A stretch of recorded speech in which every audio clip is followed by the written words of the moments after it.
मनुष्य वही बनता है जो वह अपने भीतर सोचता है। तुम जो चाहोगे वही बन जाओगे, लेकिन यह चाहना कोई साधारण चाहना नहीं है। यह चाहना तुम्हारी पूरी चेतना का बीज है।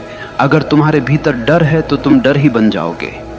अगर तुम्हारे भीतर संदेह है तो तुम्हारा जीवन एक संदेह का जीवन होगा। अगर तुम्हारे भीतर प्रेम है तो तुम प्रेम ही बन जाओगे। ध्यान रखना, जीवन तुम्हारी इच्छाओं का प्रतिबिंब है। जैसे दर्पण में चेहरा दिखाई देता है, वैसे ही तुम्हारे विचार, तुम्हारी चाहतें तुम्हारा संसार बनाते हैं। तुम्हारे भीतर जो है वही बाहर खींच कर आता है। लोग सोचते हैं कि भाग्य कहीं बाहर से आता है। नहीं, भाग्य तुम्हारी अपनी चाह का परिणाम है। जो तुम गहराई से चाहते हो वही धीरे धीरे तुम्हारे अस्तित्व का हिस्सा बन जाता है। इसलिए अगर तुम महान बनना चाहते हो तो चाहना पर्याप्त नहीं है। उस चाह को अपने जीवन की धड़कन बना दो। उस चाह के पीछे लग जाओ जैसे कोई प्यासा रेगिस्तान में पानी खोजता है। तुम्हारी चाह जितनी गहरी होगी उतनी ही जल्दी वह तुम्हारी हकीकत बन जाएगी। पहला सत्य, विचार ही वास्तविकता का बीज है। मनुष्य हमेशा यह मानता आया है कि वास्तविकता बाहर से आती है। वह सोचता है कि किस्मत आसमान से गिरती है, अवसर समाज देता है और सफलता संयोग से मिलती है, लेकिन यह केवल एक भ्रम है। सच्चाई यह है कि वास्तविकता की जड़ें तुम्हारे भीतर हैं। तुम्हारे विचार ही वह बीज हैं जिनसे तुम्हारा भविष्य जन्म लेता है। अगर बीज रोगी हो तो पेड़ कभी फलदार नहीं हो सकता, और अगर बीज स्वस्थ हो तो कोई भी तूफान तुम्हें रोक नहीं सकता। ध्यान दो, अगर कोई बच्चा बचपन से सुनता रहे कि तू कुछ नहीं कर सकता, तू निकम्मा है, तो धीरे धीरे वह बच्चा सच में वही बन जाता है। वह विश्वास ही नहीं करता कि वह कुछ कर सकता है। उसके विचार ही उसे कैद कर देते हैं।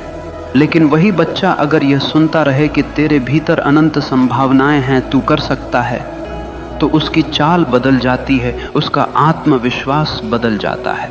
वह कठिन से कठिन परिस्थिति को भी चुनौती की तरह स्वीकार करता है। तुम्हें समझना होगा कि विचार कोई छोटी चीज नहीं है। विचार ऊर्जा है, और यह ऊर्जा निरंतर तुम्हारी आभा, तुम्हारी भाषा, तुम्हारे निर्णय और तुम्हारी यात्रा को आकार देती है। तुम्हारे विचार तुम्हें या तो कैदी बना सकते हैं या मुक्त कर सकते हैं। अगर तुम्हारे विचार संदेह, भय और हीनता से भरे हैं तो तुम चाहे कितनी भी कोशिश कर लो, तुम्हारा जीवन बार बार वहीं लौटेगा जहां से चला था।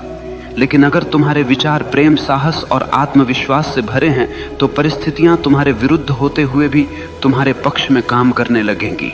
मन एक चुंबक है, वह वैसा ही खींचता है जैसा वह सोचता है।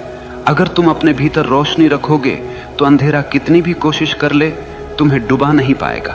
अगर तुम अपने भीतर अंधकार पालोगे तो सूर्य भी सामने आकर तुम्हें रोशन नहीं कर पाएगा। याद रखो, तुम्हारे विचार ही तुम्हारे भाग्य के निर्माता हैं, और भाग्य बाहर कहीं नहीं है, वह हर पल तुम्हारे मन में बुना जा रहा है। इसलिए सबसे पहला कदम है अपने विचारों को पहचानो। हर नकारात्मक विचार को पकड़ो और देखो कि वह तुम्हें कहां ले जाएगा, और फिर उसे छोड़ दो। हर सकारात्मक विचार को पोषित करो, क्योंकि वही तुम्हें वहां ले जाएगा जहां तुम जाना चाहते हो। विचार बदलो तो जीवन बदल जाएगा। विचार ऊंचे रखो तो जीवन ऊंचाइयों तक पहुंचेगा, और अगर विचार गहरे हों तो जीवन भी गहराई पा जाएगा। दूसरा सत्य, चाहत केवल सोचना नहीं, जीना है। लोग कहते हैं, मैं यह बनना चाहता हूं, मैं वो करना चाहता हूं, लेकिन उनकी चाहत केवल शब्दों तक सीमित रहती है। वह चाहत इतनी हल्की होती है कि पहला ही तूफान उसे उड़ा ले जाता है। ध्यान रखना, सच्ची चाहत सिर्फ सोचने का नाम नहीं है, वह जीने का नाम है। अगर तुम्हें कुछ पाना है तो तुम्हारी हर धड़कन उसी के साथ तालमेल में होनी चाहिए। जैसे कोई प्यासा रेगिस्तान में चल रहा हो, उसे केवल पानी चाहिए। वह आसपास के पेड़ नहीं देखता, वह रेत नहीं देखता, वह तारों का सौंदर्य भी नहीं देखता। उसकी आंखें सिर्फ पानी खोज रही होती हैं। यही है गहरी चाहत। लेकिन आम आदमी की चाहत कैसी होती है? वह कहता है, मुझे सफलता चाहिए, लेकिन साथ ही वह आलस्य को गले लगाकर सोता है। वह कहता है, मुझे ज्ञान चाहिए, लेकिन वह घंटों फालतू की क्रियाओं और गलत सोच में डूबा रहता है। वह कहता है, मुझे आत्मा की शांति चाहिए, लेकिन उसकी आदतें शांति के विपरीत हैं।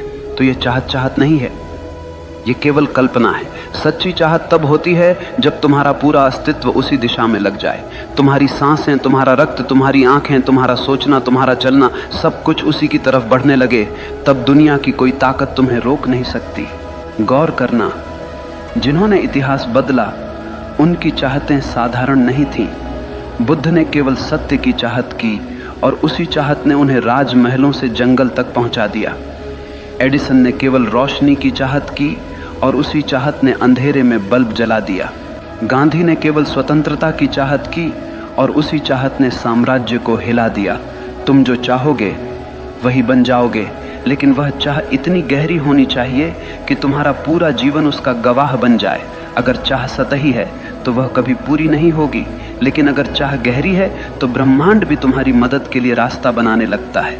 याद रखो, सतही चाहतें सपनों में मर जाती हैं, गहरी चाहतें हकीकत में जन्म लेती हैं। तीसरा सत्य, डर और संदेह तुम्हारे सपनों के सबसे बड़े दुश्मन। मनुष्य चाहता तो बहुत कुछ है, लेकिन उसके भीतर एक और आवाज लगातार गूंजती रहती है, क्या यह संभव है? अगर मैं असफल हो गया तो, अगर लोग हंस पड़े तो, अगर दुनिया ने मुझे ठुकरा दिया तो? यही डर और यही संदेह तुम्हें कभी वहां पहुंचने नहीं देंगे जहां तुम जाना चाहते हो। याद रखना, डर और संदेह वही जहर हैं जो चाहत की जड़ों को धीरे धीरे सुखा देते हैं। देखो, तुम्हारे भीतर दो आवाजें हमेशा चलती रहती हैं। एक कहती है हाँ मैं कर सकता हूं, दूसरी कहती है नहीं, यह मेरे बस की बात नहीं है। और तुम वही बन जाते हो जिसे तुम सुनते हो। अगर तुम डर की आवाज सुनोगे तो जीवन एक जेल बन जाएगा। तुम अपने सपनों के दरवाजे खोल ही नहीं पाओगे। तुम कोशिश करने से पहले ही हार मान लोगे। डर तुम्हें यकीन दिलाएगा कि सुरक्षित रहना ही समझदारी है, लेकिन ध्यान रखना, सुरक्षित रहने वाले लोग कभी महान नहीं बनते, वे केवल भीड़ में गुम हो जाते हैं। और अगर तुम साहस की आवाज सुनोगे तो दुनिया कहेगी पागल है, लेकिन वही पागलपन तुम्हें ऊंचाइयों पर ले जाएगा। हर महान इंसान को कभी न कभी पागल कहा गया है, क्योंकि उसने डर को नकार दिया और संदेह को त्याग दिया। ध्यान से समझना, डर असली नहीं होता, वह केवल एक कल्पना है। तुम सोचते हो कि भविष्य में कुछ गलत होगा, लेकिन भविष्य अभी आया ही कहां है। तुम डर को अपनी सोच से पैदा करते हो और फिर उसी डर में जीते हो। इसलिए अगर तुम सच में वही बनना चाहते हो जो तुम चाहते हो, तो सबसे पहले अपने डर को पहचानो, उसे चुनौती दो। हर बार जब डर कहे तू नहीं कर सकता, तुम्हारा उत्तर होना चाहिए मैं करके दिखाऊंगा। और धीरे धीरे डर कमजोर हो जाएगा, साहस मजबूत हो जाएगा। याद रखना, डर तुम्हें कैद करता है, साहस तुम्हें मुक्त करता है। जो इंसान अपने डर से ऊपर उठ गया, वह चाहे कुछ भी चाह ले पूरा करके रहेगा, क्योंकि अब उसके रास्ते में कोई रुकावट नहीं है। चौथा सत्य, परिस्थितियां तुम्हें नहीं गढ़ती, तुम्हारा दृष्टिकोण गढ़ता है। लोग हमेशा शिकायत करते रहते हैं, मेरी हालत खराब है, मेरी परिस्थितियां कठिन हैं, मेरा परिवार मेरा साथ नहीं देता, समाज मुझे रोकता है।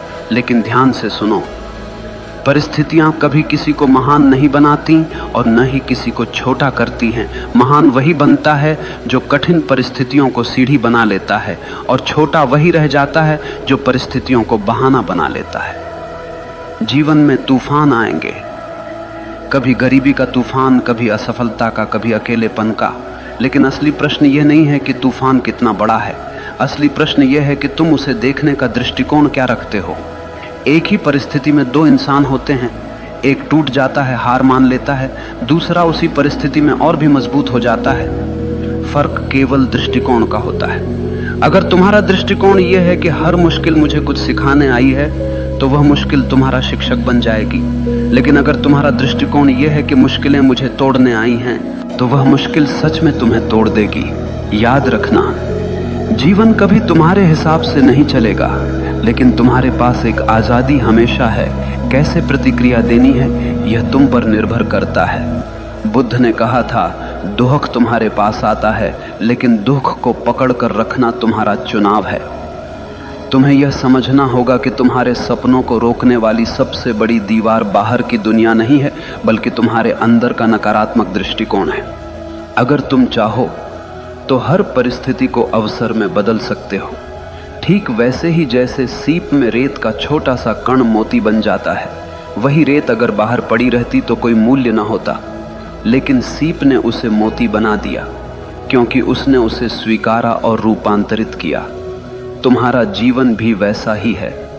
परिस्थितियां रेत के दाने हैं, अगर तुम उन्हें सही दृष्टिकोण से पकड़ोगे तो वही मोती बन जाएंगे। इसीलिए अगर तुम जो चाहो वो बनना चाहते हो तो सबसे पहले अपने दृष्टिकोण को बदलो। परिस्थितियां चाहे जैसी हों, तुम्हारी नजर उन्हें या तो बोझ बना सकती है या वरदान। पांचवां सत्य, अनुशासन चाहत को हकीकत में बदलने का सेतु। देखो, चाहत रखना आसान है, हर आदमी चाहता है। कोई अमीर बनना चाहता है, कोई सफल, कोई शांत, कोई महान, लेकिन चाहत अकेली कुछ नहीं कर सकती। चाहत को हकीकत तक पहुंचाने के लिए एक पुल चाहिए, और उस पुल का नाम है अनुशासन, डिसिप्लिन। बिना अनुशासन के चाहत वैसी ही है जैसे बिना ईंधन की कार खड़ी रहेगी, कहीं नहीं जाएगी। सोचो, अगर तुम यह चाहते हो कि तुम्हारा शरीर स्वस्थ हो तो केवल सोचने से कुछ नहीं होगा। तुम्हें रोज व्यायाम करना होगा, सही भोजन करना होगा, आलस्य छोड़ना होगा। यही अनुशासन है। अगर तुम यह चाहते हो कि तुम्हारा जीवन ज्ञान से भरा हो तो केवल यह चाहना कि काश मैं बुद्धिमान बनूं बेकार है। तुम्हें किताबें पढ़नी होंगी, ध्यान करना होगा, अपने भीतर प्रश्नों को गहराई से देखना होगा। यही अनुशासन है। याद रखना, चाहत बीज है और अनुशासन उसका पानी। बीज कितना भी महान क्यों न हो, अगर उसे पानी न मिले तो वह सूख जाएगा। ठीक वैसे ही तुम्हारी चाहतें बिना अनुशासन के मर जाती हैं। आज दुनिया में लाखों लोग सपने देखते हैं, लेकिन केवल वही लोग सफल होते हैं जिनके पास अनुशासन है, क्योंकि सपनों को हकीकत तक पहुंचाने का काम केवल अनुशासन ही करता है। और अनुशासन कोई कैद नहीं है, अनुशासन तो आज़ादी है।